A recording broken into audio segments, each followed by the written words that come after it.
इतनी विद्या आपने अपने भीतर समा रखी है केवल ब्राह्मणों को हराने के लिए। क्या यही विवेक है आपका? कितने ब्राह्मणों को निराश कर देते हैं आप, कितने ब्राह्मणों को हरा करके हताश कर देते हैं और फिर खुद को विद्वान कहते हैं। क्या यही विवेक है आपका?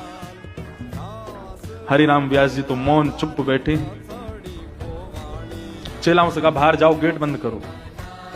बाहर चले गए, गेट बंद कर दिया। हरिराम व्यास जी अपने आसन से उतरे और पैर पकड़ के बोले, तुम ब्राह्मण नहीं हो, कौन हो, जल्दी बताओ।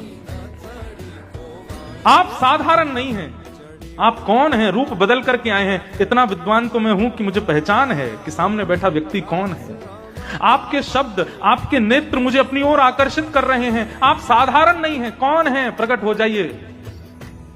इतने में देवादिदेव महादेव श्री विश्वनाथ भगवान प्रकट हो गए। जैसे ही दर्शन किया है, हरिराम व्यास जी रुदन करने लगे, पूरा शरीर कंपायमान हो गया, चरणों में गिर गए, क्षमा मांगने लगे। बोले नाथ मुझे क्षमा कर दो। भोलेनाथ ने अपने हृदय से लगाया, बोले हरिराम व्यास तुम साधारण नहीं हो,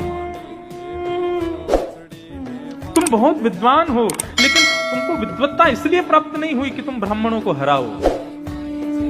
अरे तुम तो हमारे कुंज बिहारी के, हमारी श्री किशोरी जी की नित्य सखी हो, नित्य सहचरी हो, तुम विशाखा का अवतार हो। तुम्हारे लिए यह काम नहीं है कि तुम जा करके और विद्वानों को हराओ। ये काशी तुम्हारे लिए नहीं है। हरिराम व्यास जी बोले तो मैं क्या करूं, आज्ञा करो।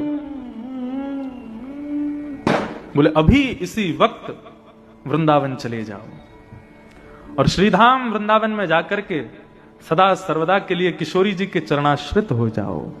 ये काशी तुम्हारे लिए नहीं है। और उसी समय हरिराम व्यास जी अपनी सारी पोथियों को गंगा जी में प्रवाहित करके, बैलगाड़ी भर के पोथियां लेके चलते थे, वो सबको गंगा जी में प्रवाहित किया और गंगा जी को प्रणाम किया, विश्वनाथ को प्रणाम किया और काशी से सीधे वृंदावन चले गए। और वृंदावन में जाकर के, वृंदावन के कुंज हमारे मात पिता गुरु बंधु, वृंदावन के लता वृक्ष बल्लरियों को ही अपना भाई बंधु परिवार सखा ये सब के रूप में स्वीकार कर लिया।